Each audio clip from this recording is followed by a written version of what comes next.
आपका पशु का पंजीकरण हो जाता है और वो ऑनलाइन दिखाई देता है। उससे फायदे ये होंगे कि आने वाले समय में आप पशुधन बीमा उससे करा सकते हैं और बहुत सारी योजनाएं हैं आने वाले समय में। फ्री में कृत्रिम गर्भाधान, जैसे मैंने बताया, उन्नतशील का जैसे कृत्रिम गर्भाधान कराएंगे तो वो भी निःशुल्क हो रहा है। तो जब तक पंजीकरण नहीं होगा तब तक निःशुल्क टीकाकरण नहीं होगा। इसी प्रकार पशुओं के रखरखाव हेतु आप कृषि, जैसे खेती में किसान क्रेडिट कार्ड बनता है, ऐसे ही पशुपालन और मत्स्य पालन में भी बनता है। तो आप 1.5 लाख रुपए तक का तो बिना किसी कोलेटरल गारंटी के बनता है। तो जिनके पास भी पशु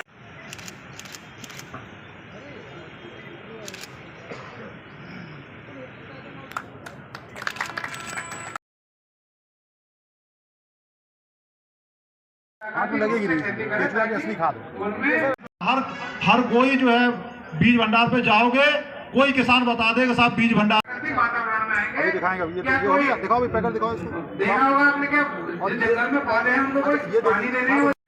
इसमें 2 टेक्निकल है सर, और ये बुवाई से पहले और ये बुवाई के बाद यूज किया जाता है। और इसका जो पंजीकरण है वो 15 मार्च से प्रारंभ हो चुका है। कम दूध देती हैं, बहुत सारी जो हमारी स्वदेशी नस्लें बहुत अच्छा दूध देती है, जैसे साहिवाल और गिर का नाम सुना है? गिर का दूध तो बहुत अमृत माना जाता है। बहुत ध्यान रखें, क्या धरती माता को क्या भूखा रखोगे, क्या माता को बीमार रखोगे, क्या फोन करे हमको। तो इसलिए कोई भी बीज भंडार हमारा ऐसा नहीं है। सारे कर्मचारी हमारे, कोई भी किसान जाएंगे कायदे से उनकी बात सुनेंगे, समाधान करेंगे। और जो भूले भटके एक तो गेहूं बिक्री जो है कर सकता है, आके कर सकता है। पीछे रखो मोबाइल। 100 क्विंटल तक की सत्यापन, 100 क्विंटल का सत्यापन होगा, उसके ऊपर 100 क्विंटल से नीचे सत्यापन नहीं होगा, उसके ऊपर सत्यापन। सब सो जाते हैं तब करते हैं काम। हाँ देखो, होशियार लोग ऐसे कर लेते हैं काम। तो इसको आगे पीछे जब मौका लगे उसको ई-केवाईसी को करते रहे, लेकिन भड़बड़ाना नहीं है। काहे को किराया फूक करके आओगे वहाँ भड़कानी से, वो भड़ावन से वहीं को वहीं करा लो जो काम हो रहा है तुम्हारा। तो इस तरह से ये व्यवस्था आपकी ये चलती रहेगी।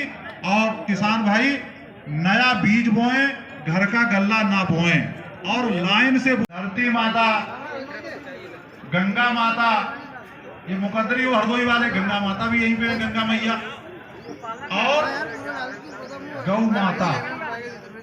देर में आओगे, लेकिन जब तक गौ माता की शरण में नहीं आओगे तब तक टीकाकरण नहीं होगा, उसको निःशुल्क टीकाकरण भी नहीं होगा।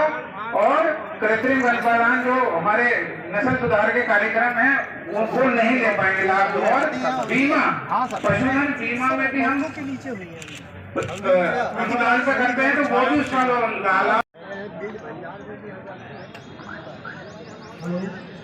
जो हमारे कृषि विभाग के हमारे पीटीएम है, एटीएम है, तकनीकों में आके बैठाए और नहीं तो खुद आके बैठे आकर यहाँ पे, कुछ खाली नहीं दिखनी चाहिए।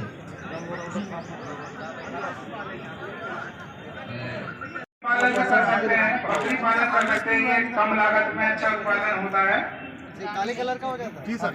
और अब जो है एक और वो चल रहा है, जैसे हमने पुराने जैसे बकरी चलता चलती थी कि पुराने हम चल के आ गए हैं, तो हम फिर अब देसी नस्लों को या अपनी स्वदेशी नस्लों को जोड़ आ जाता हूँ। हमारे जो अगर पोषक तत्व की कमी धरती में होगी, अगर हम सही से नहीं अपने धरती माता का पोषण करेंगे, तो जो भी चीज हम उसमें उगाएंगे वो उसमें ऑटोमेटिकली कमी हो जाएगी पोषक तत्व की।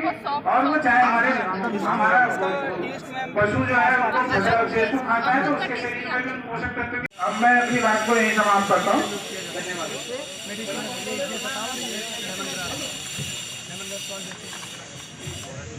क्योंकि कुछ लोग डर रहे हैं कि कान में छन्ना लगवाने से भ्रांतियां हैं कि ये होता है कि कहेंगे कि लोन की भैंसा, ऐसा नहीं है। आज सभी पशुओं को हम लगा रहे हैं और क्योंकि जो भी हम पशु पालते हैं बहुत महंगे होते हैं और आकस्मिक अगर मृत्यु होती है तो हमारे पशुपालकों को बहुत बड़ी हानि होती है तो उसके लिए आपको केवल 25% आपको देना होता है, 75% उसमें सरकार वहन करती है। तो ये भी आप बीमा भी करा लेंगे तो भी आप लोगों को जो अचानक असामयिक मृत्यु से हानि होती है वो नहीं हो पाएगी। इसके अलावा माननीय कलेक्टर महोदय ने कई बार हम लोगों को निर्देशित करके और सख्ती करके, बीमा कंपनी के लोग भी आए हुए हैं, अभी मंच पर आकर के डाटा भी देंगे, तो इसका मुआवजा अगर आपकी फसल प्राकृतिक आपदा से नुकसान हो जाती है और अगर आपने सरकारी पैसे से खेती करी है, आप चौधरी हैं, रईस हैं, आपने पैसा लगाते जा रहे तो लगाओ, और आपको लगता है कि नहीं आपने में लगाया, प्राकृतिक आपदा हुई, इस योजना से लाभ आपको मिलेगा, और नई केसीसी बनवाना चाहते हो तो आप बीमा शुरू नहीं करा लो तो भी आपको इस योजना का लाभ मिल जाएगा। प्राकृतिक आपदा में कभी भी आपकी फसल नुकसान होती है, सामान्य पैदावार से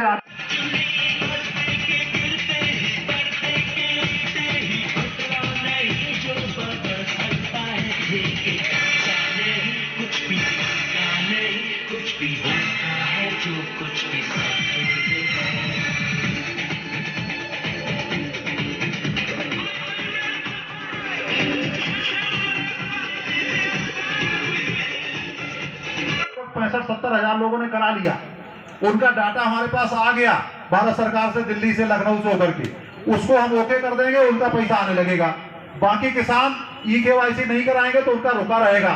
तो सभी किसान भाई जल्दी से जल्दी जो है बीज भंडार पर या कंप्यूटर की दुकान पर जाकर के KYC और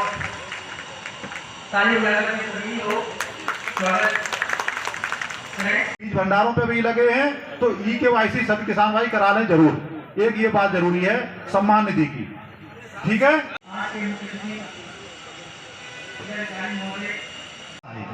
कोई ये ना सोचे कि KYC कृषि सूचना तंत्र के सुदृढ़ीकरण एवं कृषक जागरूकता कार्यक्रम के अंतर्गत जनपद स्तरीय एग्रो क्लाइमेटिक जोन स्तरीय किसान मेला, रैयत गोष्ठी और फार्मर प्रोड्यूसर ऑर्गेनाइजेशंस की कार्यशाला में आप सभी लोगों का मैं स्वागत करता हूँ। यहाँ पर हमारे जनपद के उपस्थित सभी अधिकारीगण और के द्वारा जो ये प्रयास किया जा रहा है बहुत ही सराहनीय है। इस प्रकार की गोष्ठियाँ हम लोग समय समय पर करते रहते हैं। जैसे तीन गोष्ठियाँ तो शासन द्वारा निर्धारित है, रबी गोष्ठी, खरीफ गोष्ठी और रैयत गोष्ठी। तो और इन गोष्ठियों के माध्यम से जो सरकारी योजनाएं जो चलाई जाती हैं उसके बारे में आपको अवगत कराया जाता है, ताकि ज़्यादा से ज़्यादा लोग जो सरकारी योजनाएं हैं उसका लाभ उठा सकें।